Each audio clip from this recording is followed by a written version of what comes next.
Thanks for tuning in. We got another great college profile for you tonight from SUNY Maritime. We have Coach Barbieri, and he's going to answer some questions about his college, his baseball program, and then just talk general recruiting with us for a while to help families out there prepare for the recruiting process. And by the end of the interview, hopefully SUNY Maritime is a place that you might consider. Thanks for being on, Coach. Thanks for having me, Ryan. I really appreciate the opportunity. It's, the one thing we can kind of take out of the pandemic and us being all stuck inside is being able to connect through forums like this. So I really do appreciate you having me and kind of giving a voice to our school and be able to connect with potential student athletes down south. All right, Coach. Well, the first question I usually ask is, what's your baseball background? And ultimately, how did you arrive at SUNY Maritime? So my story it's almost like a cautionary tale. And I like to tell recruits about myself in this aspect that, I wasn't a very good baseball player. I was an average player up in New York, and I did some things well. I did some things not so well. I'm a pretty good defensive guy, good speed guy, not a great hitter. And I was one of those kids in high school that just D1. And, I wish I had more people tell me you're not a D1 guy. And because I really didn't have anybody do that. And I ended up going to a D1 up here, Long Island University. Subsequently, it was called CW Post, LIU at CW Post. It was a Division I independent. A couple of years later, dropped down to a D2. And believe it or not, the program actually shut down last year after a really successful run. But I was a D3 player, and that was kind of hard for me to accept. I wanted to be D1. I thought that was the only way to go. And long story short, I was at Post for 2 years and redshirted my first year and had 2 career at-bats. And ended up transferring to a D2 more for the academic side. I switched my major from communications to phys ed. Went there, was going to try to walk on, but that team it was a Delphi University. They had just gone to Division II World Series. Ended up having shoulder surgery that summer, tried to walk on, didn't really work out. And I don't have a lot of regrets in my life. The one thing I wish I could have done over was play Division III college baseball right out of high school. And I'm not saying that because I'm a D3 coach, but I think as we have to self-evaluate and be self-aware and know where we are and what the best fit is for us. And instead of me playing 4 years and maybe, starting for 2, I had kind of 2 career college at-bats. But, the next step for me was I still love the game and wanted to get in coaching. And so we kind of talked about off camera, man, I've been at every level. I started as a young guy, coaching middle school for 2 years, and then ended up coaching a JV team for 2 years. Then I moved up to a varsity assistant, then a varsity head coach. A couple of years later, I was at Midwood High School in Brooklyn, New York for 7 years and had an opportunity to apply for the SUNY Maritime job and apply for it. I was really fortunate to also coach some really high-level summer teams where we got to travel across the country, and that really improved my resume. We had some teams I coached had multiple first-round picks on them and about 5 or 6 guys at big leagues. A bunch of them are still in there now. So that was able to kind of establish my resume. Got the job at Maritime, really grateful for that. And next year will be my 7th year. So, I've literally been through every step along the way from middle school all the way up to a college head baseball coach. So it's been a good ride. All right, second question for you. Kind of fill us in on your program. How have you guys performed the last couple of years, and what are some changes you've made to the baseball program since you've arrived? Yeah, to be honest with you, we took over a program 6 years ago that just wasn't very good, and I think they had 1 winning season in the school history. So I say this humbly, but we've done a lot of really good things. We came in our first year, the Division III level, you can only play 40 games a year. That's the max. That's the NCAA regulation, 40 games max. We came in that first year. We won 12 games. which wasn't great. Somehow we snuck into our conference playoffs, which was a good little win for us. But in our second year, we had a 10-game improvement, won 22 games, which set the school record for most wins in a season. And by our third year at the school, we won the Skyline Conference Championship. Went to the NCAA regionals for the first time in school history. We were regionally ranked for the first time in school history. And it was a tremendous season from just kind of turnaround from where the program had been. And, we followed it up next year with a 23-win season, which was second most wins in school history.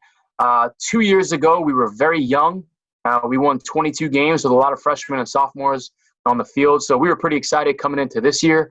But, unfortunately, things kind of took off. But we've gotten a good group of kids and worked hard and they're the reason that we're winning. And but just between the academic success and the athletic success, we've put ourselves in a really good position to compete every year for a conference championship. And I think that's kind of what I'm most proud of and what I'm most excited about moving forward with the program. All right, next question. Since you've been at Maritime, what has been your favorite moment so far? Yeah, I would say that conference that was really defining for our program. And, it was one of those things where it just wasn't that game, but, we got off to a pretty good start that year. And I think we were 8-0 in conference and we were at a pretty good pace winning games and, hit a little bit of a lull in the middle part of the season. But then my junior leaders really took over and we just got really hot towards the end of the year. And it was one of those times, every time we step on the field, it was like, we knew we were going to win. It was an incredible feeling of every time we stepped out there, we didn't think there was any chance the other team was going to beat us. And we just, towards the end of the year, our offense was pretty unstoppable. And I think in the playoffs, we went on a run. I'm going to mess up the number, but we outscored our opponents something like 47-14.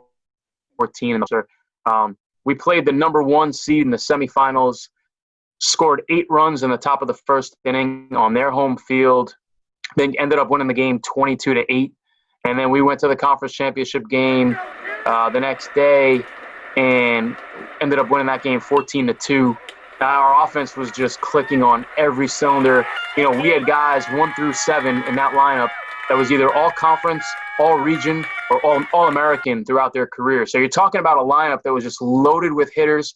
And then we got a chance to go to the regionals, which was a tremendous experience. We played Shenandoah in the first round, who was ranked number 1 in the country for about 8 weeks.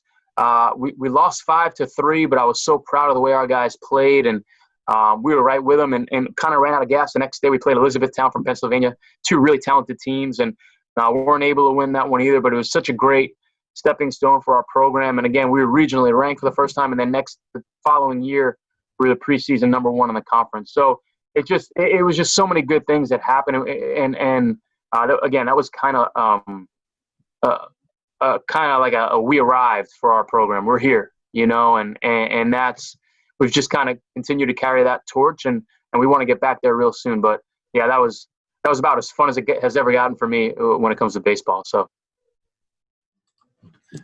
All right, next question. SUNY is, your school is not a military school.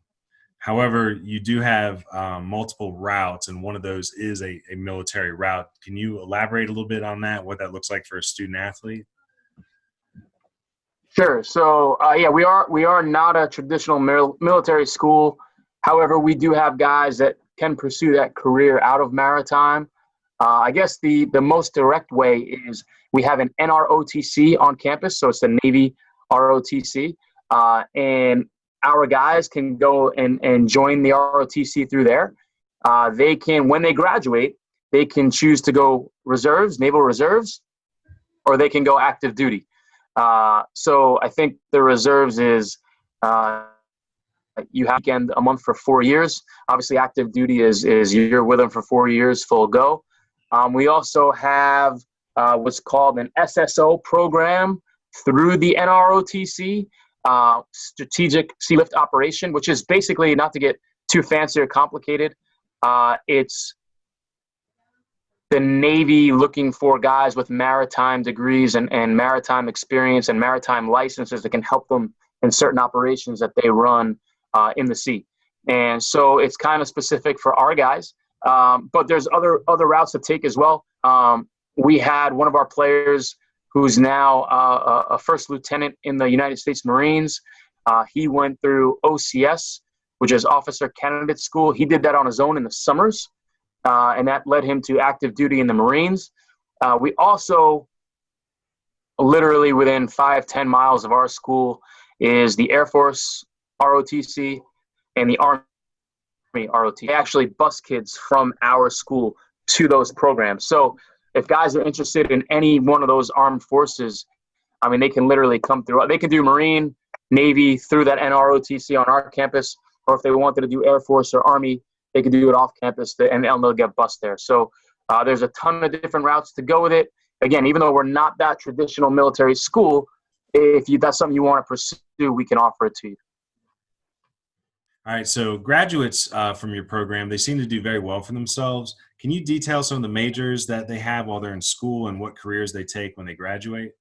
Yeah, I mean, to me, I think that's our biggest selling point is the careers that come out of our school and the money that the guys make. So I'll kind of give you a rundown of the majors first, and I'll follow with some of the tuition, some of the salary information. But there's two, I guess, popular majors in our schools: engineering and business. And I'll break those down a little bit. We have 5 different branches of engineering. We have electrical engineering, we have engineering, which are both relatively self-explanatory. We have facilities engineering, which is engineers that work in universities, hospitals, power plants, kind of places like that. We have marine engineering, which are guys that basically know how to operate ships in the engine room and work on vessels, sea vessels like that. And then we have naval architecture, which are guys that literally build ships from the ground up. And then we have business, but there's really 2 sides of it. There's marine transportation, which are guys that are in the regiment that are going to go out and work on a ship, and they're basically moving goods, importing and exporting goods either domestically or internationally. And then you have for our civilian students, you have a global business program, which are guys that they can really go into a private sector. They can go work in ports. It gives them a ton of different options. They can go really anywhere they want. But we also have guys that have left and gone and worked in the FBI, CIA, DEA. We have Scott Kelly, who was a astronaut who literally is famous for spending 1 year in space. He just recently came home a couple of years ago. So there's a ton of different routes that you could take out of maritime. The biggest draw for us is the career that these guys have and the money that they make when they leave. We've had guys, I tell the story, we had guys the year before I got there. He was an engineer on a ship. His starting salary was $192,000. He was 22 years old, making $192,000 a year. My All-American that played for me a couple of years ago, engineer on a ship, he's making $615 a day right now. Our engineers can traditionally come out making somewhere around $100,000 a year as a 22, 23-year-old graduate. A lot of them will end up making upwards of $200,000, $250,000, a little bit into their career. But it's one of those things where if you're able to get your license and work on a ship out of our school, there's a lot of money to be made. Our business guys, especially the guys that go on this ship, they can start anywhere from $75,000 to $100,000 if they get the right fit, and then eventually make their way up and promote and get up to that 150, 160 pretty early in their career. So you can look at a lot of different things about our school, and you'll find we're really high in what's called mid-career salary. We're number 7 in the country over every Ivy League school nationally. We're number 20 in like early career salary. We're number 1 in return on investment. So the biggest thing for us is the career and the salary and the money that these guys are going to make. I mean, it's life changing. So now it's not easy. They got to work, and there's a lot of aspects that it's challenging, and that's why there's a very limited amount of guys that actually go in and get these jobs. But if you can do it, you're set for life. All right, Coach. So for your program, what do practices look like, training regimens, lifting, and film analysis throughout the year? What are some new initiatives that you might be planning for the future as well? Yeah, so I'll get in a little bit of detail with that. So at the Division III level, NCAA mandates that we're only allowed 16 practices in the fall. So guys get to campus usually late August. We'll usually start our program up in about middle of September. I like to give them a couple of weeks to get there and settle in. And then once they get to campus, our fall practices tend to be 3 to 4 practices a week for about 5 weeks. It just kind of all depends on how the numbers pan out, how the weather is, so we can fit those 16 practices in. The fall is a great time for us because we really get to see guys compete against each other, get after it, which I love. And then pretty much as soon as they get to campus, we have them on a lifting program and conditioning program. And we started using an online program because what I found at Maritime was in my first 6 years there, we had 4 different strength and conditioning coaches. So it was constant turnover, constant inconsistency. And I said, I have to find a way to kind of take charge of this. So our basketball coach actually used an online program called Volt that I love. And it's a baseball functional. It's functional for whatever sport you use. But we have a baseball functional workout. Guys are assigned things. There are different phases. It's a full year program. Every couple of weeks, the phase changes. It gives them on their phones the exact lifts that they're supposed to do. We also have 4 strength tests a year to kind of hold them accountable and make sure they're getting bigger and stronger. We have a conditioning test that we run in the fall when they first come in to make sure, again, they're accountable and coming in shape. Once the fall is over, that strength and conditioning continues. At the D3 level, we're not allowed to have any contact with them as far as practice goes from when our fall season ends until our spring semester starts and we get going. So in that time, we still meet with them. We have a lot of team functions to make sure we're staying together. But the guys can run captain's practices, which is great. So they can still work out, still do things.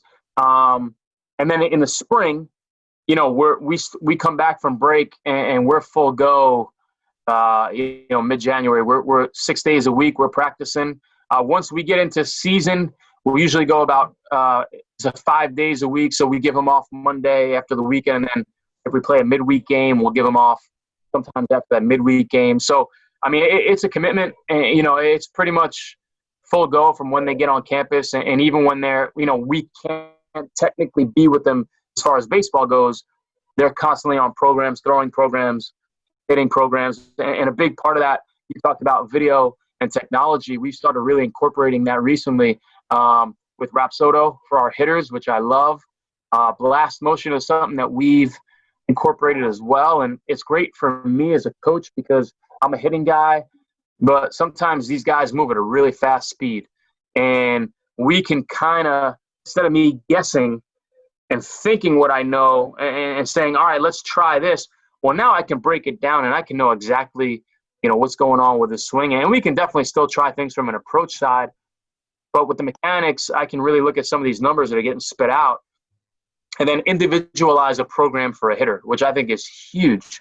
As far as the video analysis goes, we use Coach's Eye, which is an app that anybody can get on their phone. It's about $2 and it gives a lot of great feedback with slow motion and different strategic things you can do on there. So, we use everything. I mean, anything that can get our hitters and pitchers better. I think the biggest challenge is to not inundate them with the information. My job is to get the information and then spit it out in a way that's understandable and relatable because I'm not, I've seen it all over, social media. It's people try and reinvent the wheel with their language and make things sound a lot harder than they really have to be. hitting is simple, but it's not easy. That's a term I really like. It's simple, but it's not easy. So sometimes simple is better.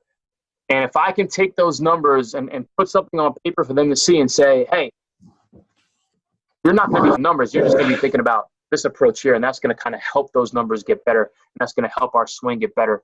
And listen, a lot of the thing that helps us get better is getting stronger. So the weight room is imperative for our guys. It's really important.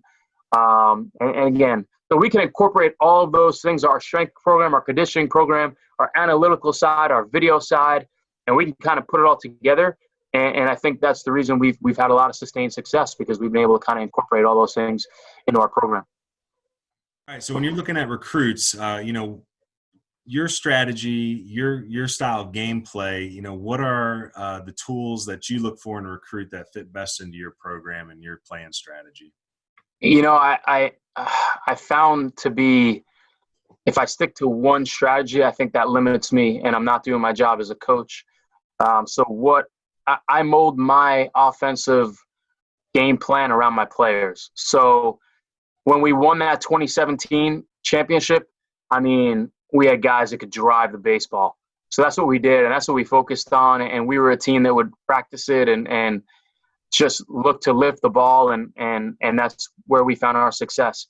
The last couple of years, we haven't had that kind of team. And we've a little bit more focused on the stolen base and being able to change the game with our legs. And I think we've done a pretty good job of that. It pains me to say this, but 2 years ago, we stole 99 bases as a team. We couldn't get the last one to get to 100, which would have been nice. But we did have a kid named Matt Ang, who I think finished 6th in the NCAA in stolen bases and finished number 1 in stolen bases per game. So we were able to kind of take that and put it into our game plan. So I don't necessarily think that we have one style. I think for us, we can do a lot of really good things, and we base our style off of the players we have. Same thing on the pitching side, where we've done really well with guys that are upper 70s to low 80s. We've done really well with those guys, and I'm really fortunate. I have a pitching coach that played 7 years in the big leagues and won the Dick Hauser Award in college, National Player of the Year. So we have some high-level players, high-level coaches, but we've had guys in, mid to upper 80s. We've had guys in the mid to upper 70s, and you got to find what works best for that player. I think that's our job as coaches. We cannot, blanket and put everybody together and just make a blanket statement or have a blanket program. We need to be able to individualize. I think that's what's big with the hitting, with some of the programs we just spoke about, being able to individualize for guys. So I know it's maybe not answering the question as directly as we want, but I just don't think I have one specific way or one specific thing I look for. If you can play and you can compete, we'll find a way to get you on the field, and you're going to help us win. All right. So beyond the maritime connection and the education, what are some of the other attractive features of your university that you try to introduce your recruits to? Yeah, I mean, we talked about the career path and the money that the guys make. I would say on the education side or on our school side, the academic side, we have something called Summer Sea Cruise, which is a tremendous experience for our guys. So our guys that are in the regiment and are going for their license, which will allow them to work on a ship when they graduate, they go on a 75-day cruise every summer. We own the ship. We actually, we're getting a new, built from the ground, $250 million ship on our campus. And what our guys do in the summer is they get out on the ship, and for 75 days, they go across the Atlantic over to Europe, and they get to port there. And for days at a time, they go out to Italy, Ireland, Portugal, Spain, Malta, Greece. I mean, you name it, and these are 18, 19, 20-year-old kids. And they have to, a lot of them, to get a license to eventually work on these ships, they have to accrue a certain amount of sea time. So that's what this cruise is for. But our guys get to see the world. I mean, it's amazing. The experience that they have, they'll see more as a 22-year-old kid than most people will their entire life. And you know, what makes our place so special also is the connections. The alumni connections are tremendous. We have guys working all over the world, and they want to give back, and they know how selective Maritime is, and they know how outstanding it is. So they always want to come back and bring those Maritime graduates into their careers and into their companies. And I think that's what's helped made us really successful on that side. So I think being able to offer that to kids is really enticing. On the baseball side of it, I'm excited to say that this summer we have a $200 million field renovation happening. So we have a full turf field coming, brand new lights for when we play night games and practice at night, 2 new turf bullpen mounds, outdoor batting cage next to our field, a lot of other things kind of going on that we're super excited about. So I've been pushing that for 6 years because, man, in the Northeast, you need turf. It's just kind of the way it is. I'd prefer to play on a beautiful manicured natural field, but in the Northeast with the weather sometimes we deal with, you got to go turf. So I mean, this is an exciting time to be part of Maritime College, and really looking forward to what the future holds for our school and our program. So what other characteristics do you look for in a recruit besides baseball ability? Are the mental and educational aspects of the player as important as the physical? Yeah, I mean, I think so. Listen, the first thing as far as what I look for in recruits is they have to be academically sound. Just to survive at our school, you need to academically be able to hack it. It's 4 years. It's a pretty tough education. But I think kind of the other things, you need to be mentally tough. You need to be tough. And I think that's important. This game can be unforgiving. And if you're not mentally tough, you're going to have a tough time succeeding. And again, I look back to when I played and I let things get to me, and over a long season, if you can't flush things and you can't get them out of your head and move on to the next pitch, the next at bat, the next defensive play, it's going to be very hard to succeed in this game. So I think being able to kind of be mentally tough is good. And listen, I think that's something that can be taught, and I think it's something that where if you focus with it on your players, I think it's something that can be ingrained into them. And that's our job as coaches also so I may not get a guy that came in right away that's mentally tough, but if we can kind of get him on the right page and get him with the right mindset and that mindset of flush it and I'm going to move on and it's over and let's get ready to go. Next pitch, next AB, again, next play. I think that's entirely important. We've all been around this game long enough and know how hard it is to play. So if you struggle with that side, well, we got to get better at it. We work on swings a lot. We work on mechanics a lot. We work on bunt defenses way too much, and we often neglect that mental side of it. And I think it's come to the forefront of baseball in the last couple of years. So I think it's great. And for me, I'm still learning about it. I'll be the first one to admit the mental side is something I'm still trying to get better at to teach. So we're kind of going baby steps with it. But yeah, I think it's really important because, like I said earlier, it can be a very unforgiving game. And if you're not mentally tough, it can take a toll on you. All right, so being located in New York, are most of your players from New York, New England area? Is it enticing to look into warmer states for recruits? And if so, why? Yeah, I mean, we do tend to recruit New York the most, just because it's kind of in our backyard, obviously, and it's a little easier. But the great thing about our school is we're one of only 5 maritime schools in the country. So we do have a place for out-of-state kids. We've had kids on our roster from California currently. We've had kids from Florida. We're recruiting kids from California and Florida. We have a kid from Alabama coming in next year. We have multiple kids from Maryland in the past. We have a kid coming in from Illinois next year. We've recruited Louisiana. So the one good thing about our school is, well, not one, a lot of good things, but one of the good things when it comes to recruiting is we're able to kind of branch out nationally because of what we offer. We're elite at what we do offer. So, we do have a lot of kids that do come from out of state. And strangely, Florida and California, two of the probably best baseball amateur level places in the country, don't have maritime colleges. I'm lying. California does, but doesn't have a baseball team. So for states like that want to play baseball and potentially get into the maritime industry, yeah, we're a great spot for them. So yeah, we can recruit nationally. The majority of our roster is that tri-state area, but man, I'm all about going out there and finding kids from all over the country.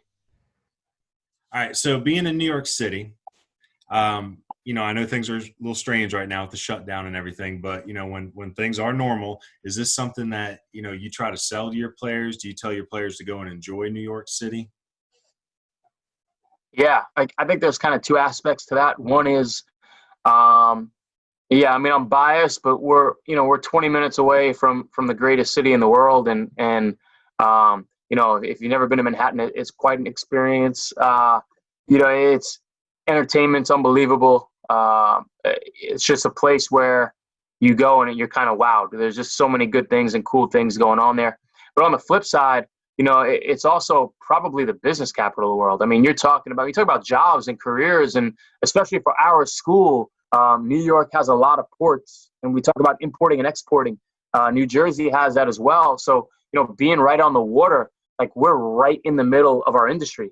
So New York City does offer kind of that entertainment side, and people can go out and go to a Yankee game or go to a Met game or go see a Broadway show or go to Times Square or go to experience things that they never have. And it's phenomenal. But the other thing is, man, there is like the best business place in the world. And so for career-wise, where else would you rather be, you know? And for a school like us that's 20 minutes away, it's just tremendous opportunities for our students and our student athletes. So, yeah, I would say it's a huge advantage for our guys.